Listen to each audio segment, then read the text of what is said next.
अगर आपका कोलेस्ट्रॉल ना बढ़ा हुआ हो, कोलेस्ट्रॉल लेवल अगर आप कंट्रोल कर लें तो ये नुस्खा सारी उम्र के लिए आपका ब्लड प्रेशर ठीक कर सकता है।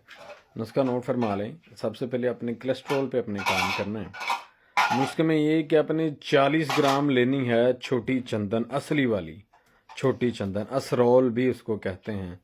40 ग्राम छोटी चंदन लेनी है। 20 ग्राम आपने छोटी इलायची लेनी है। 10 ग्राम काली मिर्च लेनी है। ये 3 चीज़ें आप ले लें। इसके कैप्सूल भर लेने हैं आपने 500 मिलीग्राम की, एक साइड भरनी है, दोनों साइडें दबा के नहीं भरनी। 500 मिलीग्राम की एक साइड भरनी है।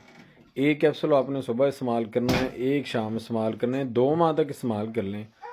टोटल ऑल लाइफ आपका ब्लड प्रेशर हाई नहीं होगा। कोलेस्ट्रॉल पे आप लाजमी काम कीजिएगा। आम कोलेस्ट्रॉल बढ़ा हुआ भी हो तो ये कैप्सूल आपके ब्लड प्रेशर लेवल को इंशाल्लाह फौरी तौर पर नीचे लेके आते हैं।